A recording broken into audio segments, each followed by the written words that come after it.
COES es un centro de excelencia financiado por el programa FONDAP en áreas prioritarias que se definieron ya hace una década en temas tan trascendentales como por ejemplo el calentamiento global, la sustentabilidad, cáncer, desde luego en temas vinculados a las ciencias sociales como interculturalidad y pueblos originarios y, por ejemplo, también el que nos convoca a nosotros, que es conflicto y cohesión social.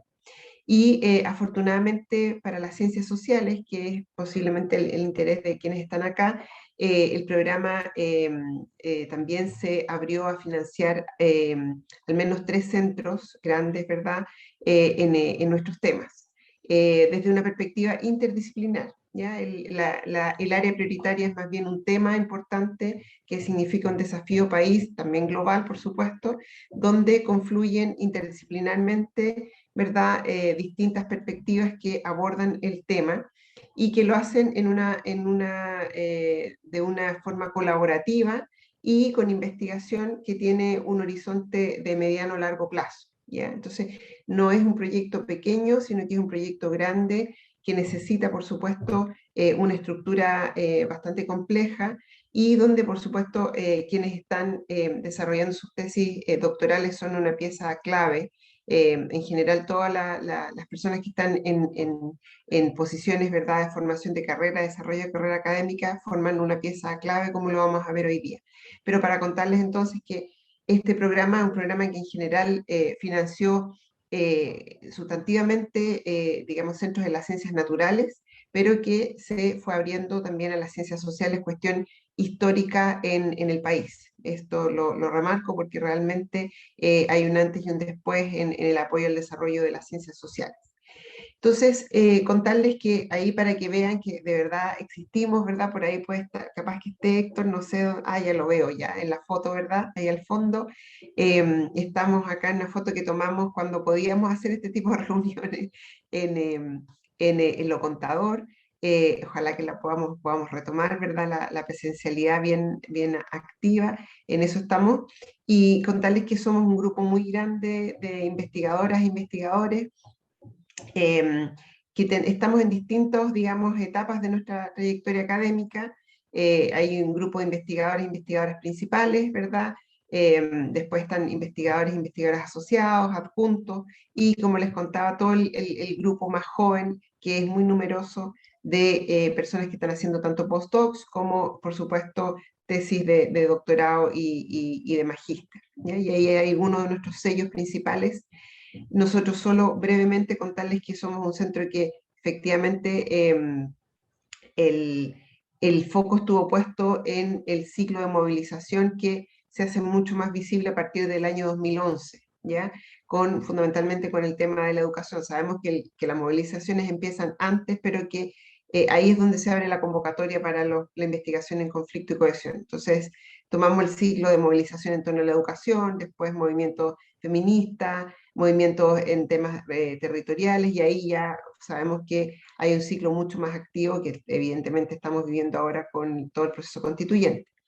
¿Ya? Entonces, para contarles muy sintéticamente, somos 4 universidades. La Universidad Católica es una de las 2 principales junto con la Universidad de Chile, cuestión también inédita, ¿verdad? En estos centros fuimos posiblemente el primero que tuvimos 2 instituciones principales tan relevantes como las 2 universidades más importantes de Chile a la cabeza, pero una colaboración muy estrecha y horizontal también con la Universidad Diego Portales y la Universidad Adolfo Ibáñez, y ahí una muestra de todas las facultades que están involucradas en nuestro centro, para que se hagan una idea un poco de la interdisciplina que hay presente y muy arraigada en nuestro trabajo. En términos muy generales, los centros FONDAP se dedican a investigación de excelencia, ¿verdad? Proyectos de investigación, publicaciones, pero también a outreach, que es el aspecto clave, sobre todo en las ciencias sociales, ¿verdad? De vincular nuestro trabajo con un medio no académico, ¿verdad? Desde el debate público, la discusión de políticas públicas, pero también el trabajo con comunidades, con grupos, con territorios, ¿verdad? Entonces, que nuestro trabajo tenga incidencia, que nuestra investigación tenga un sentido, ¿verdad? Más allá de la producción académica. Y ahí, por supuesto, otro aspecto muy clave es la formación de capital humano, que es lo que voy a de lo cual voy a hablar muy brevemente hoy y que por supuesto Silvana y Héctor van a profundizar. Ahí, para que ustedes se hagan una idea, voy a mostrar así como la síntesis. Nosotros fuimos creciendo de menos a más, ¿verdad? Comenzamos con estas 4 líneas, de la línea socioeconómica, la línea de las interacciones grupales e individuales, con un foco fuerte en psicología, psicología social, sociología. Después un foco en la línea 3 de el tema de ciencia política, el conflicto político y social, y la línea de geografías del conflicto y la cohesión, que reúne a personas que tenemos intereses en los estudios, sobre todo urbanos y territoriales, desde distintas disciplinas. Pero transversalmente desarrollamos 4, bueno, tenemos muchas, por supuesto, muchos proyectos, pero tenemos 4 grandes agendas que son transversales en la investigación, que es la agenda de género, de migración, de élites y, por supuesto, el proceso constituyente. Y ahí abajo ustedes tienen una muestra de nuestros principales instrumentos. Desde luego, quizás el más sustantivo es un estudio panel que llevamos a cabo, ¿verdad? Estamos en la quinta ola hoy, el SOC, la unidad de evidencia, conexión e incidencia, que es justamente esta mirada que tenemos sobre el trabajo fuera de la academia, un laboratorio de investigación social abierta, LISA, varios observatorios donde nosotros recogemos evidencia sistemáticamente, como por ejemplo el Observatorio de Conflictos, ¿sí? Pero también el Observatorio de Cohesión Social, de huelgas laborales y una serie de otras iniciativas donde participan, por supuesto, nuestros estudiantes. Ahí para una muestra, los y las profesoras de la Universidad Católica involucradas en el centro, y yo le puse banderitas ahí a los que eran de la Facultad de Arquitectura, donde estoy yo, pero bueno, ahí por supuesto Héctor está en Ciencias Sociales, y tenemos un arraigo territorial diverso, porque esta universidad tiene distintos campus, también estamos en distintos lugares, al menos de Santiago. Aquí lo más sustantivo, ¿ya? ¿En qué resulta atractivo, lo más práctico para estudiantes de posgrado, ¿verdad?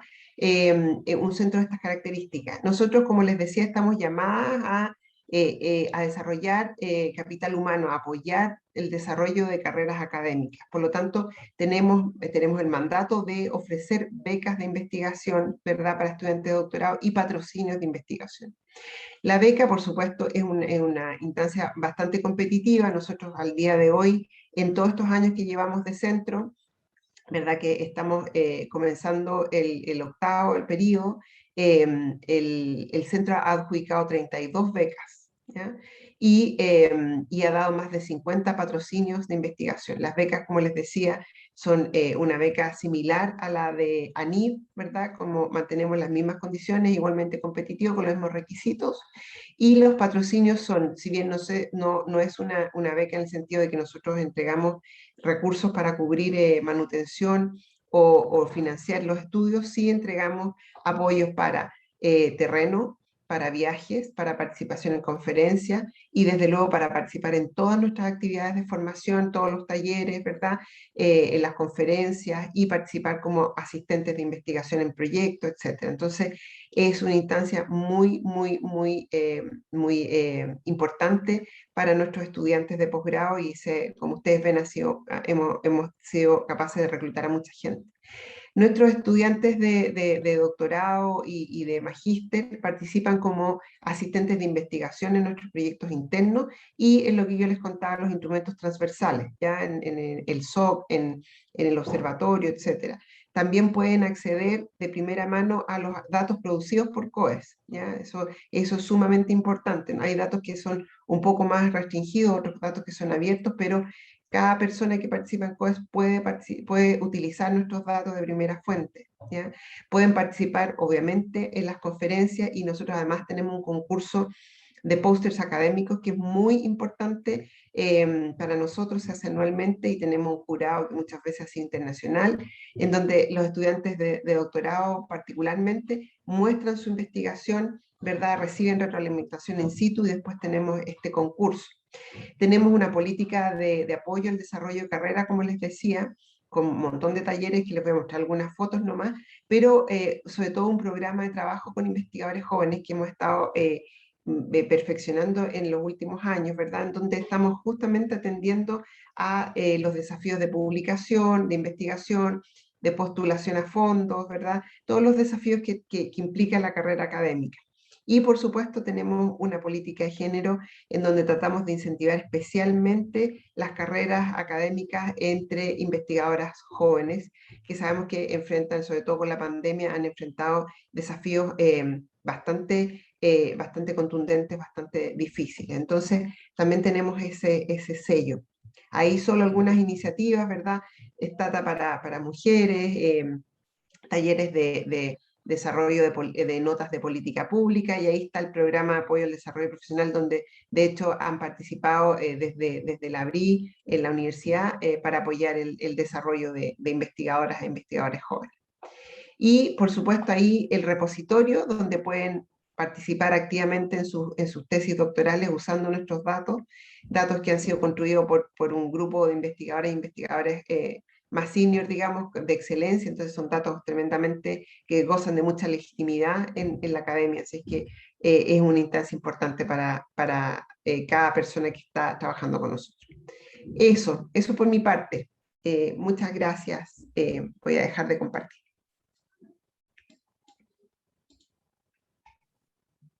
Muchas gracias a ti, María Luisa. Muy interesante ver todos los apoyos que tienen para alumnos de doctorado. Bueno, entonces, no sé, quizás ahora Héctor o Silvana, ¿quién quiere seguir? Sí, yo voy a continuación. También voy a compartir mi pantalla un segundito. Ok, muy brevemente yo les voy a contar un poco de cuáles son mis líneas de investigación y de cómo COES ha incidido en esta línea de investigación, y a su vez cómo esto puede verse extendido a oportunidades para estudiantes de doctorado.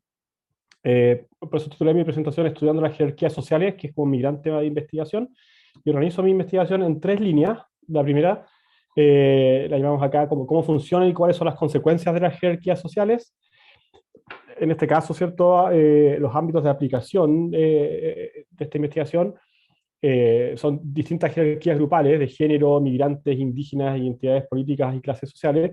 Como ustedes podrán ver, como mi línea de investigación cae muy alineado en lo que COES está tratando de hacer, como en alguna de las áreas de COES, y por eso es que yo participo de una de las líneas de investigación, como todos los investigadores de COES, pero también participo en alguna de estas instancias más transversales, como por ejemplo en la agenda de género, ¿cierto? O más indirectamente con temas de migración y, bueno, y otros temas. Acá también quiero destacar el tema de identidades políticas, porque dentro de esa área de esa subárea de mi investigación es que hemos desarrollado junto con Silvana, ¿cierto? Lo que ahora es su proyecto de doctorado, del cual ella nos va a hablar más en detalle en un segundo, pero básicamente quiero ir mostrando cómo COES como un gran paraguas dentro del cual un investigador como yo cubre ciertas áreas, y un estudiante de doctorado también se puede insertando, colaborando con algún investigador y con más personas dentro del centro. Y dentro de estas áreas estudio fenómenos específicos como el prejuicio, la discriminación o ideologías que mantienen esas jerarquías sociales funcionando. Adicionalmente, mi segunda línea es cómo se forman las jerarquías sociales, y en esta línea yo estudio algo que se llama psicología de la moral y mecanismos que están a la base de la formación de jerarquías sociales, y estudiamos cosas como el altruismo parroquial, esto de que beneficiamos mucho más a las personas de nuestro propio grupo que a las de los exogrupos de otros grupos, ¿cierto? Tenemos como un favoritismo por nuestros grupos. Aquí estudiamos cuestiones de la línea de la cooperación, de la solidaridad, de la empatía, y también más directamente las transgresiones morales, que también es algo que se conecta con el trabajo del cual Silvana les va a contar. Pero dentro de esta línea yo les quería destacar un proyecto en particular, que se llama Formación de Jerarquía de Género, un estudio experimental. Este es un estudio que tiene una historia más o menos larga, y que es un estudio que solo puede existir porque existe COES. Eh, eh, Hace yo muchos años trabajo con Gloria Jiménez, que está aquí mencionada como una de las investigadoras de este proyecto, que es mi colega en la Escuela de Psicología. Ella, al igual que yo, somos psicólogos sociales y los dos estudiamos temas de género. Por otro lado, Valentina Paredes y Francisco Pino son dos investigadores del COES también, economistas de la Universidad de Chile, que por su lado, desde la economía, también llevan algunos años estudiando género. Y dado que nuestras investigaciones en género estaban localizadas disciplinarmente, un paraguas como COES permitió primero darnos cuenta de la existencia mutua de estos intereses compartidos, y COES mismo nos invitó a trabajar juntos de forma interdisciplinaria en una cuestión que más tarde se convirtió en la agenda de género del COES. Y en ese trabajo conjunto en que COES nos pide por qué no se contactan con estos otros investigadores del otro lado, empezamos a desarrollar una línea de investigación más específica, más activa, ¿cierto? Y diseñamos estudios súper concretos que ya tienen que ser una metodología muy particular, ¿cierto? Que justamente mezcla cosas que vienen de la economía, como usamos juegos económicos, tenemos indicadores de desigualdad que vienen de la economía, que dentro de nuestras variables, pero ocupamos cuestiones como normas sociales y mecanismos experimentales propios de la psicología en un solo gran estudio, que para poder hacerse un estudio que tiene para nosotros es mucha complejidad, como involucra cientos de participantes, participando a través de un software que tuvimos que aprender a utilizar y a programar, participantes que se conectan online para jugar estos juegos económicos. Como, bueno, todo eso requirió como mucha infraestructura, ¿cierto? Y básicamente lo podemos hacer gracias a que el proyecto es financiado por una de las iniciativas que María Luisa mencionó, que se llaman mini-COES, que son como fondos a los que los investigadores de COES podemos acceder para desarrollar nuestras investigaciones. Con estos fondos nosotros pagamos a nuestros ayudantes que nos ayudan, por ejemplo, a programar los estudios, a desarrollar estos software, pagamos a los participantes que van a hacer los estudios, o en otros casos hemos podido pagar, por ejemplo, los fees de las publicaciones, etc. Entonces, en ese sentido, como COES ha sido fundamental, porque por un lado, ¿cierto?, nos puso en el lugar de poder empezar a colaborar, cuando esta colaboración se echó a andar, nos entrega los medios para poder ejecutarla efectivamente. Y otra historia interesante es que estos ayudantes de investigación que nosotros contratamos, como muchas veces terminan ellos mismos haciendo sus propias carreras, partiendo como ayudantes de investigación y eventualmente postulando a programas de doctorado. Algunos de nuestros ayudantes se van a doctorar, que sigo fuera de Chile, ¿cierto? Y otros entran a los programas de las universidades nuestras también. Entonces, se genera ahí como una sinergia de intereses que COES facilita y acelera muy pronunciadamente. Bueno, mi tercera línea de investigación es cómo se pueden cambiar las jerarquías sociales, cómo podemos combatir las jerarquías sociales, y acá les quiero comentar de dos iniciativas en esto. Muy brevemente, la primera, que es un proyecto que he estado desarrollando al interior de la Escuela de Psicología, que es para apoyar las trayectorias de estudiantes que son primera generación en la universidad, en el pregrado, que se llama Proyecto Primera Generación 1G, que es con un piloto, ¿cierto? Que después queremos como mover a otros espacios.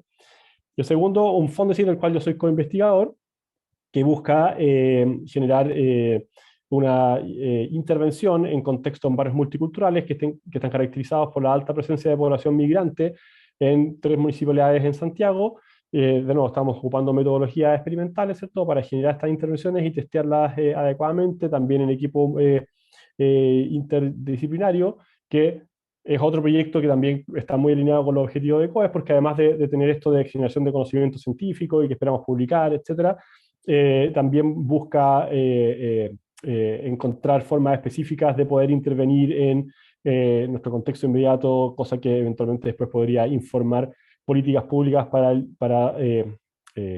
incidir en la interculturalidad en estos barrios que han cambiado muy aceleradamente en la última década. ¿Okay?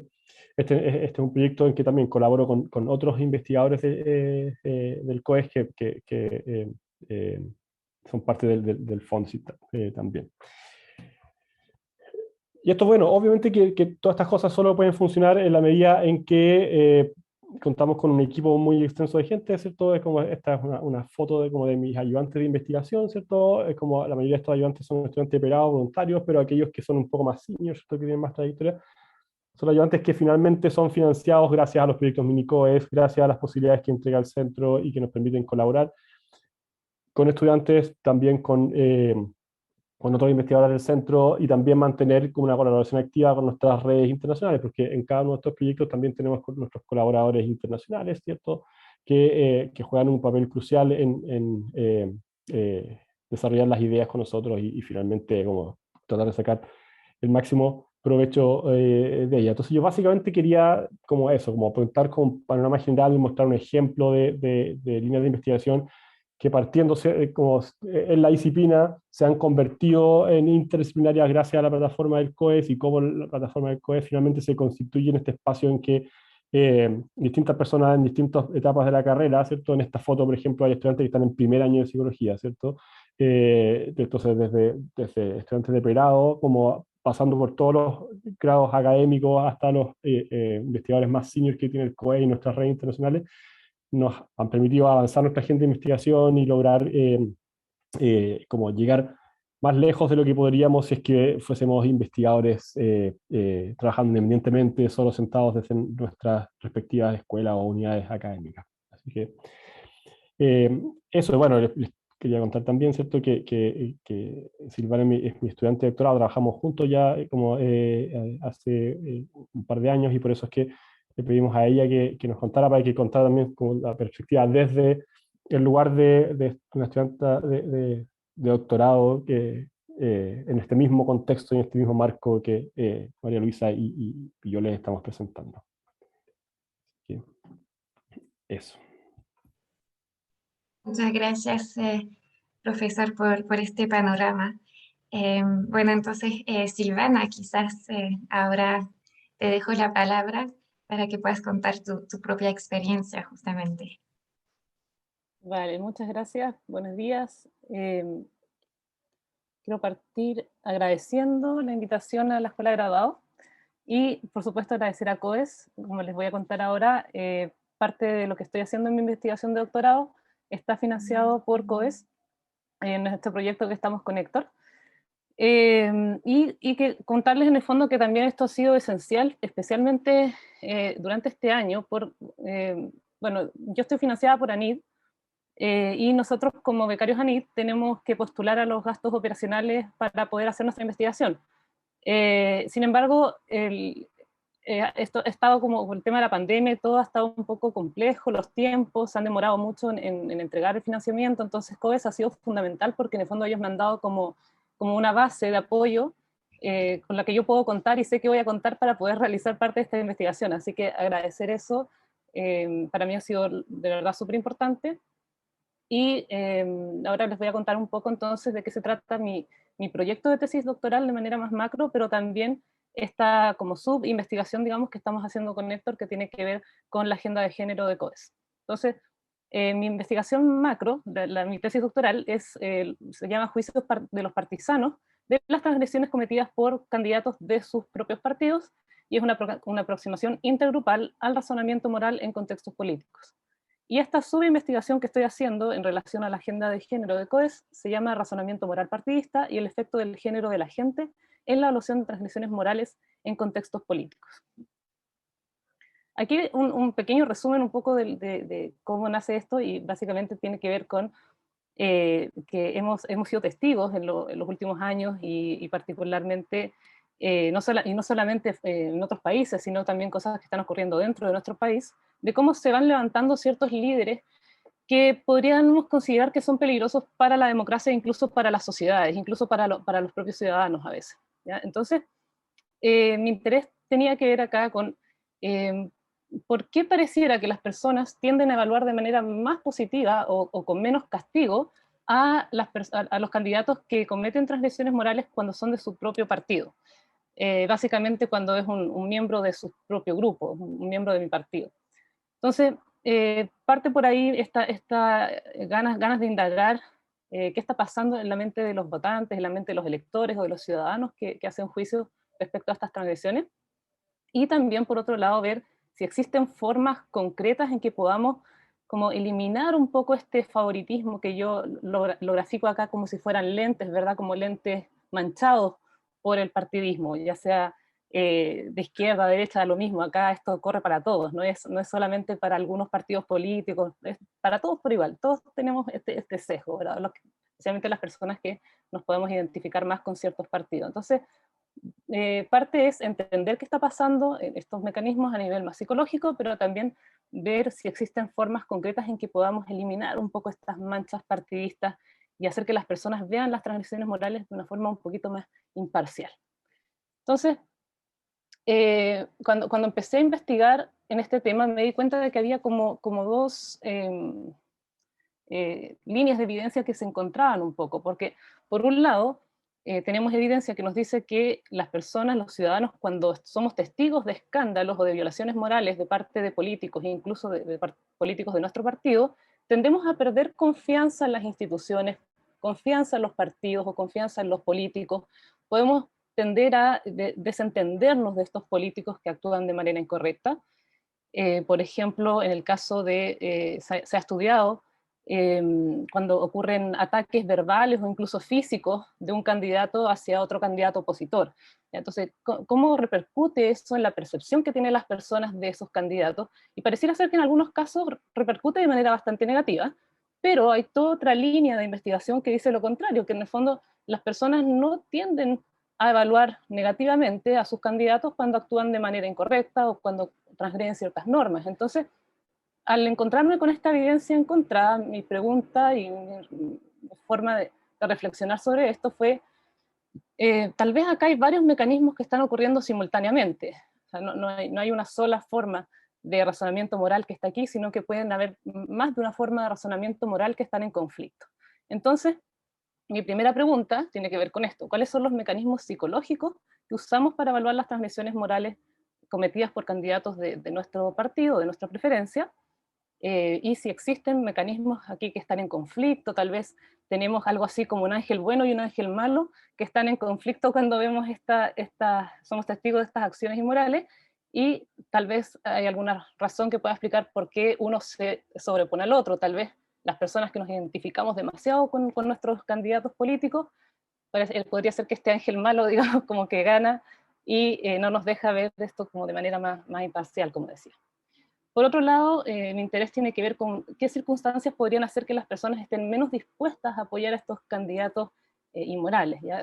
Pienso que acá podría tener un rol, por ejemplo, las normas grupales, esto quiere decir básicamente como el poder del ejemplo, ya como que tal vez si hay otros líderes prominentes de nuestro partido que condenan la acción de este sujeto o este agente que también es del partido, tal vez eso podría hacer que las personas estén menos dispuestas a apoyar a este candidato que transgrede las normas y que de alguna manera pasa a ser como un outlier, como algo que tal vez hay que dejar más de lado, más en la periferia. Eso podría ser una posibilidad. Y la otra pregunta tiene que ver con esta subinvestigación que estoy haciendo entonces en relación a la agenda de género de COES, que tiene que ver con si existen diferencias en la forma en que evaluamos a estos candidatos inmorales cuando son hombres o cuando son mujeres. ¿Ya? Acá también hay una línea de evidencia que sugiere que las mujeres tienden a ser más castigadas cuando transgreden ciertas normas. Por ejemplo, cuando atacan verbalmente a un candidato o a una candidata opositora. ¿Ya? Como que eso no es una actitud propia de una mujer, por lo tanto eso tiende a ser condenado más fuertemente por los votantes o por los ciudadanos. Acá también la evidencia no es tan clara, entonces hay que ver acá cómo van a interactuar el hecho de que la candidata, que sea una candidata o un candidato del partido, y en el fondo cómo interactúa el partido con el género. Eso no es necesariamente tan fácil de predecir lo que va a ocurrir en esos casos. ¿Ya? Mis objetivos tienen que ver, por supuesto, entonces con desarrollar entonces este instrumento que ha sido la parte más desafiante hasta ahora, tratar de desarrollar un instrumento que me permita disociar los distintos mecanismos que pueden entrar en funcionamiento cuando vemos a personas de nuestro partido transgrediendo las normas, y eso es lo que ya estoy en una etapa casi final de terminar este instrumento piloto y empezar a levantar datos. Y va de la mano también con, dentro de este primer estudio que voy a hacer, voy a poder ver la interacción entre género y partido y ver cómo entonces el hecho de que el agente de la acción sea hombre o mujer interfiere también en estas evaluaciones morales. Me interesa, entre otras cosas, también ver acá ya en términos más, tal vez con un poco más de detalle, ver si este razonamiento moral partisano, como le llamo yo, o pueden llamarle si quieren también como un razonamiento motivado partidista o algo por el estilo, si este tipo de razonamiento se asocia de alguna manera a procesos cognitivos más bien automáticos, y si al estar relacionado con estos procesos cognitivos más automáticos, hay formas en que podamos como interferir tal vez en esos procesamientos automáticos. Y también, por otro lado, ver si el uso de ciertas, como les decía, las normas grupales podría inhibir que tengamos esta preferencia o este sesgo hacia los candidatos de nuestro partido. Y acá explico solo con un poco más de detalle en qué consiste el proyecto dentro de este mini-COES, dentro de la agenda de género. Como les decía, estamos en un contexto de alta polarización política, es algo que se discute frecuentemente, estamos ante el levantamiento de líderes poco ortodoxos, líderes que pueden ser hombres y mujeres, que pueden ser perjudiciales, que recurren a la demagogia, que recurren a medidas que uno podría considerar poco felices, en el sentido de que ponen en peligro la paz social, básicamente, y ponen en peligro la posibilidad de que podamos entendernos en una democracia de manera civilizada, ¿ya? Y eso es que yo creo que, por lo tanto, es muy importante tratar de entender si estamos ante un cambio. Tal vez la evidencia nos dice que podría ser que las mujeres tiendan a ser evaluadas de manera más negativa cuando actúan de forma inmoral y por lo tanto tal vez tengan menos adhesión, pero también en Chile hemos sido testigos de que podríamos tal vez estar ante un cambio y que ya no sea tan así, que tal vez el hecho de que la candidata sea mujer y recurra a este tipo de estrategias como ataques verbales, por ejemplo, tal vez no sea tan más condenado que si es hombre. O sea, no lo sabemos, obviamente es algo que voy a investigar, pero me interesa entonces ver qué pasa con esta figura política. Y básicamente a través de esto, la siguiente parte sería ver entonces si efectivamente es posible, como decía antes, eliminar un poco el sesgo partidista a la forma en que se evalúan a estos personajes que transgreden las normas. Y un poco mi diseño experimental, solamente así rápidamente, tiene que ver con viñetas. Acá pueden ver, este sería como le llamo una target, un estímulo target, porque en el fondo ese es el que me interesa, pero también va a haber algunos que son como distractores, y es más o menos como la lógica en que las personas van a ver un pequeño como especie de noticia, con un titular y una pequeña descripción de una acción cometida por algún candidato, y donde les vamos a informar si el candidato es hombre o mujer, y si es demócrata o republicano en el caso de Estados Unidos. En el caso chileno va a ser izquierda y derecha simplemente. Y entonces a partir de eso les vamos a pedir que hagan algunos juicios de valor, y les vamos a pedir también eventualmente que si estarían dispuestos a apoyar a este candidato o candidata monetariamente para su campaña. Vamos a entonces ver no solamente actitudes, sino también una pequeña forma de comportamiento. Y aquí entonces podemos aleatorizar género con partido, y además con distintos temas, porque hay distintos temas que vamos a observar, ya sea corrupción financiera, hay otros que tienen que ver con plagio, por ejemplo, o sea, como uno podría considerar como faltas menores o faltas mayores, ya como intervenir en fraude electoral. Hay otros que tienen que ver con conductas inapropiadas en público. Ya hay distintos tipos de escenarios en el fondo que las personas van a ver. Eso es, básicamente. Muchas gracias nuevamente y espero pronto tener resultados para compartir con todos. Muchísimas gracias a ti, Silvana. Yo creo que es un tema muy, muy interesante también, y ver que claro, tu tema de tesis principal también te llevó a trabajar en otra pregunta sobre el género. Yo creo que es muy, muy importante destacarlo también, sí. Y bueno, ahora tenemos tiempo para responder preguntas justamente, así que no sé si alguien quiere tomar la palabra, o si no, también puede hacer la pregunta a través del chat. Como somos un grupo reducido, no duden en abrir su micrófono, por favor.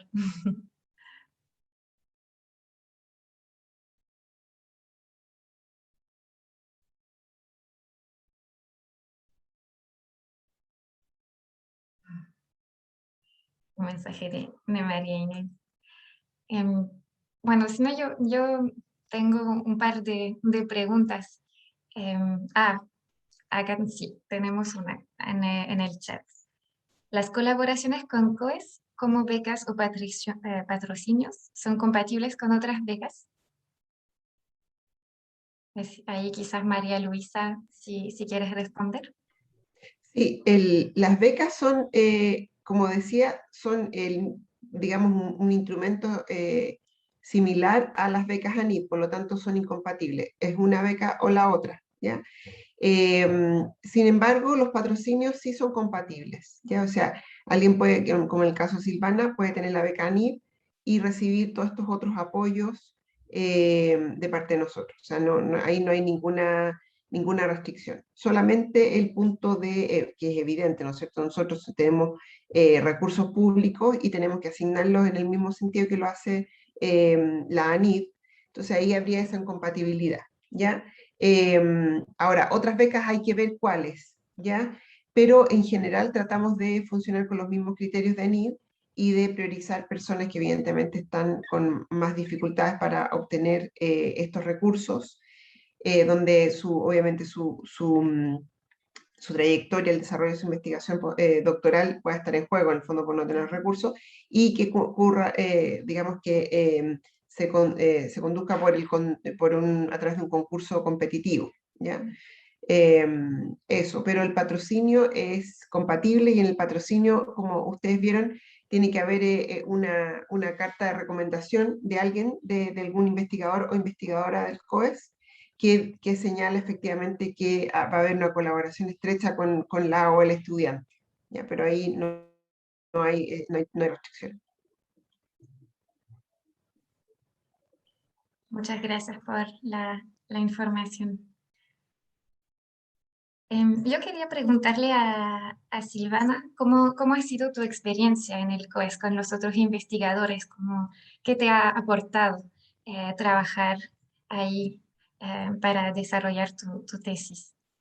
¿O qué destacarías finalmente de tu experiencia hasta ahora? Porque todavía te queda un poquito antes de graduarte. Sí, gracias. La verdad ha sido bien interesante porque te permite conocer personas de distintas disciplinas, te permite interactuar. Bueno, durante la pandemia la verdad es que la interacción ha sido todo vía Zoom, por supuesto, pero de todas maneras ha permitido conocer los trabajos que están haciendo, que ya terminaron en algunos casos, estudiantes que están haciendo ahora sus postdoc o que están ya en otra etapa de su formación. Y ha sido bastante interesante, ¿verdad?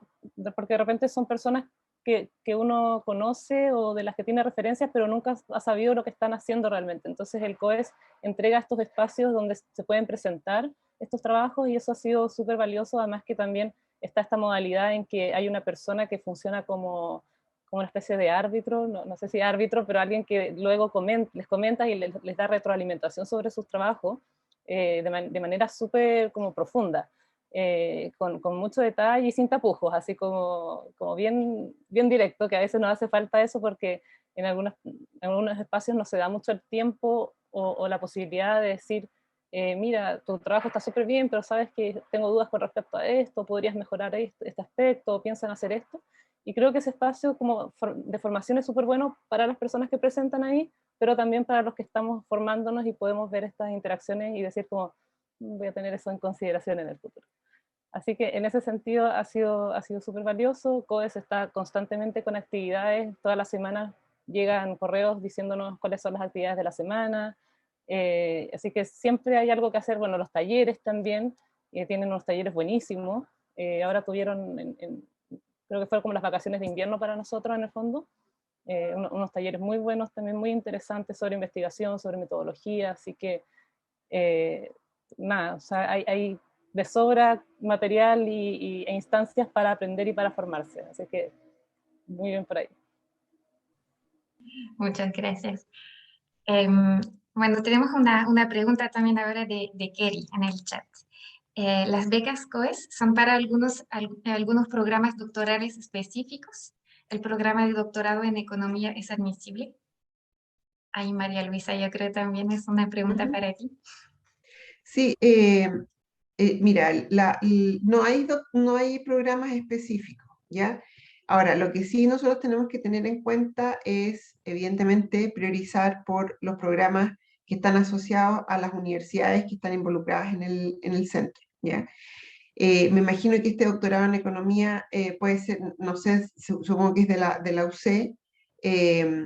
No, en principio es un programa de doctorado de la universidad, ya no, no es que nosotros tengamos una restricción ahí, lo que habría que ver efectivamente es quién recomienda, cómo se plantea el proyecto, como dialogando con las áreas de investigación del centro. Eso es súper importante, ustedes por supuesto ya lo saben, a esta altura, ¿no es cierto? Cuando uno se plantea para una postulación, tiene que mostrar que en el fondo la idea que tiene está en diálogo, puede ser atractiva, ¿verdad? Para la beca o para el centro. Entonces, ahí es fundamental que la presentación sea potente, que a lo mejor si tienen una profesor o profesora, digamos, de este programa, también pueda apoyar con una buena carta de recomendación y que muestre que se están tendiendo puentes, ¿verdad?, entre el centro y este doctorado. Yo creo que eso es lo más importante y de hecho nosotros hemos tratado de siempre estar como muy abiertos a estos puentes. Pues como muestra Silvana, es muy importante este trabajo que hacen los estudiantes de doctorado porque también efectivamente van concretando líneas de investigación que muchas veces no están desarrolladas. Así que esa es mi respuesta. O sea, nosotros no tenemos como un listado de programas de doctorado para nada, estamos abiertos, evidentemente tenemos que priorizar por nuestras universidades, y si en este caso sirve para atender puentes, mejor aún, pero hay que, digamos, problematizar, mostrar en el fondo por qué esta tesis doctoral dialoga con los temas del centro.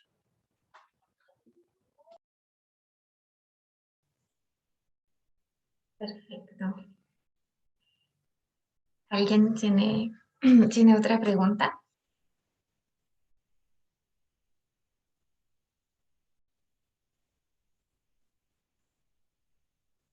Pueden también abrir su micrófono, no tengan miedo.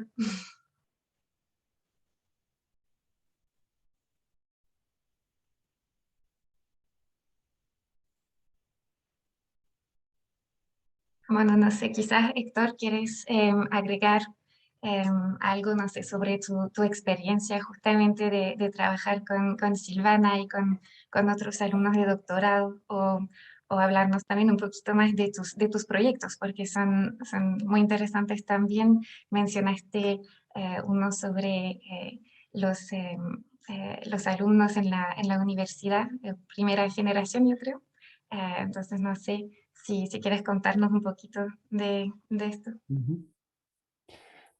Ok, voy a aprovechar de decir otra cosa también, y es que la relación con COES de los estudiantes de doctorado no es exclusiva para personas que sean patrocinadas por COES. O sea, la mayoría de las actividades de COES son abiertas a toda la comunidad académica, y en ese sentido, como cualquiera de ustedes puede participar en cualquier momento. Nuestra página web siempre está anunciando todas las actividades. La mayoría de estos talleres que mencionó Silvana no son exclusivos para nuestros becarios o patrocinados. Entonces, COE es una institución que está constantemente promoviendo el que distintas personas de distintos lados de otras universidades también se vinculen con nuestras actividades, así que eso quede como bien, que quede bien claro también. En general, COE es una institución que se la ha jugado por estar muy abierta a la comunidad académica y bueno, a la comunidad en general. Entonces, eso quería como mencionarlo porque podía haberse malentendido. Y bueno, también quería contarles que, bueno, Silvana es la segunda estudiante de doctorado que yo tengo que ha sido patrocinada por COES. Antes también está Michelle, ¿cierto? Que Michelle está terminando. Esperamos que de hecho que este mes entregue su tesis de doctorado y también una trayectoria parecida a la de Silvana. Ella entró en programa de doctorado y se fue vinculando de a poco y a través de COES y de los beneficios de COES también pudo hacer, por ejemplo, COES apoyó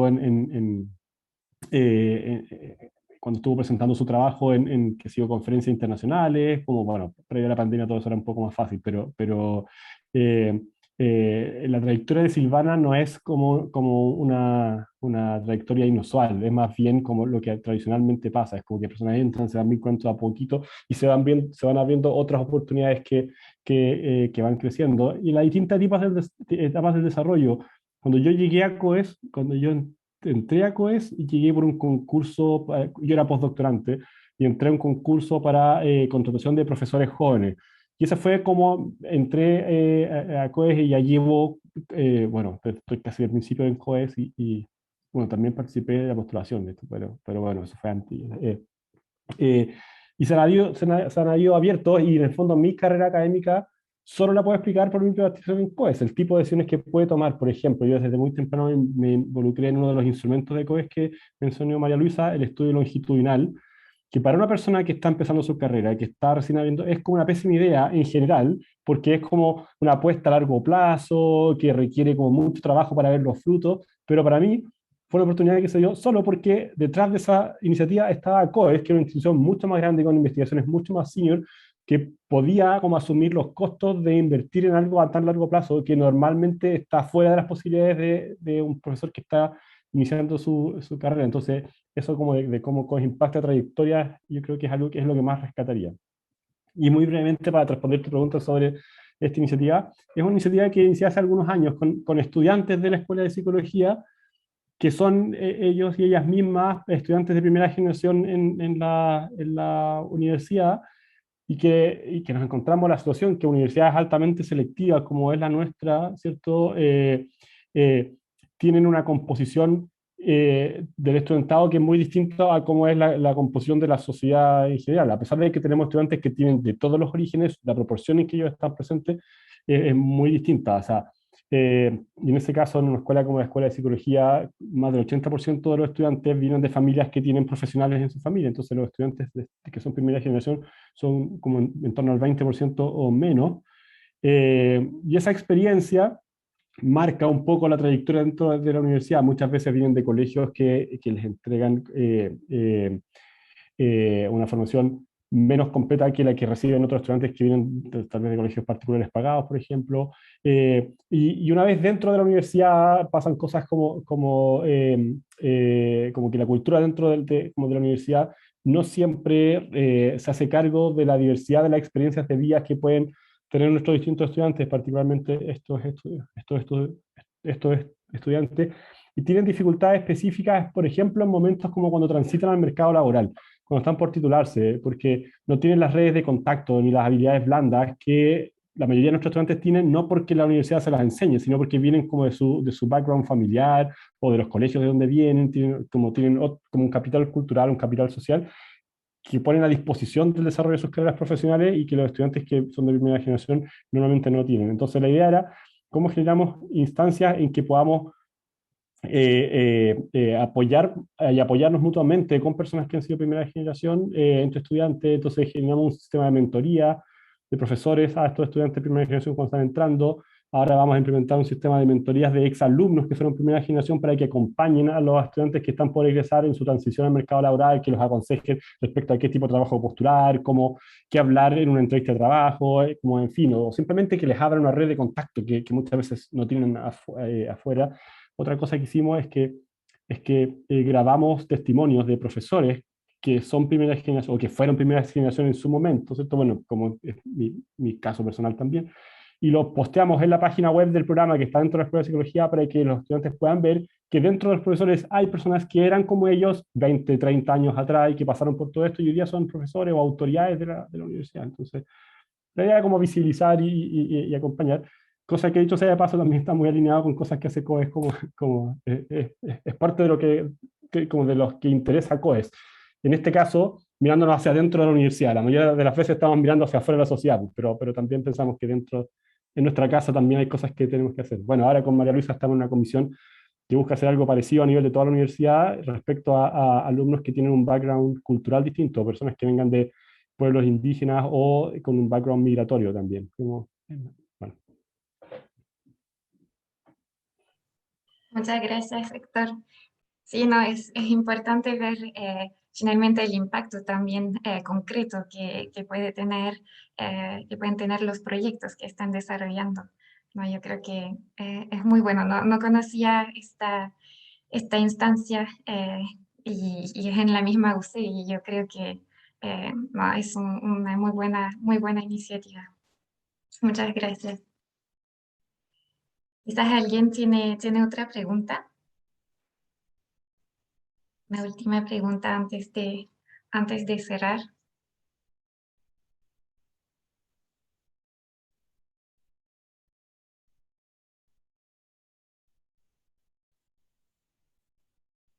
O quizás María Luisa, si quieres agregar algo, la, la nota para cerrar. No, en realidad creo que hemos comentado ya suficiente y quería nada más agradecer a Silvana y a Héctor por sus presentaciones y em, ahí había un comentario, muchas gracias por la presentación, Pero súper bueno. hay Justo otra hay un pregunta. comentario, Isabel. ¿Cuál es la dedicación requerida a los proyectos de COES si se está en doctorado? Mira, en general nosotros tenemos, depende de los proyectos, ya depende de los proyectos cuántas horas asignan a asistentes de investigación. Pero este ha sido un tema recurrente porque tenemos que estar alineados con lo que los programas de doctorado efectivamente permiten realizar, ¿ya? Entonces ahí yo creo que es parte de la coordinación necesaria por una parte al interior del centro y de las unidades académicas ¿verdad? Que son responsables de los programas, pero hemos tenido que tener esas conversaciones, ¿ya? Y creo que eso es súper importante y atingente porque parte de la formación, digamos, de posgrado, bueno, en general en la vida académica, es la administración del tiempo, ¿ya? Entonces, es parte del proceso formativo, cómo uno va a aprender a administrar el tiempo entre tareas que son sumamente atractivas todas, ¿verdad? Obviamente hacer la tesis, estar en los cursos, pero también involucrarse en estos proyectos, pero también cómo aprender a gestionar, a declinar cuando hay que declinar y a cumplir también con las responsabilidades involucradas. Entonces, nosotros trabajamos, como decía Héctor, mucho como con un modelo de mentoría, si se quiere, ¿verdad? En el fondo que no es solamente tratar de apoyar el desarrollo en términos de una línea de investigación, sino que también en cómo gestionar el tiempo, cómo enfrentarse a ciertos desafíos, ¿verdad? Cómo establecer relaciones académicas respetuosas, ¿verdad? Inclusivas, ¿verdad? Que sean sensibles a las problemáticas que están dentro y fuera de la academia, ¿verdad? Entonces, yo diría que nuestro trabajo, sobre todo porque, bueno, porque somos un centro evidentemente de ciencias sociales, pero porque también estamos conectados con los temas sensibles de la sociedad actual, ¿verdad? La desigualdad, el conflicto, la cohesión social, tratamos de que nuestro trabajo de apoyo y de mentoría con estudiantes a este nivel, ¿verdad? Tenga ese sello. Entonces, la pregunta es bien puntual, pero tiene que ver con todo esto que estamos hablando, ¿verdad? Entonces, nosotros, para responder la pregunta, nosotros sí nos tenemos que coordinar muchas veces para no exceder, ¿verdad?, los límites de lo que permiten los programas, pero al mismo tiempo hay un proceso formativo para también aprender a coordinar todas las posibilidades que aparecen sin perjudicar, ¿verdad?, el proceso formativo. Eso, y bueno, y nada, agradecer nuevamente la invitación, es sumamente valioso para nosotros y encantadas, como decía Héctor, de poder volver a vernos en otras instancias que son siempre abiertas, por supuesto. Ya se viene nuestra conferencia anual, que también es abierta, así que para que lo puedan ver, ahí va a ser sobre cohesión social en tiempos turbulentos, desde una perspectiva interdisciplinar, ¿ya? Así que hay muchas cosas interesantes que ver ahí. Bueno, muchísimas gracias a ustedes, ¿no? Al contrario, un agrado escucharlos, no, muy buenas presentaciones, así que estamos muy contentos de haber podido tener esta instancia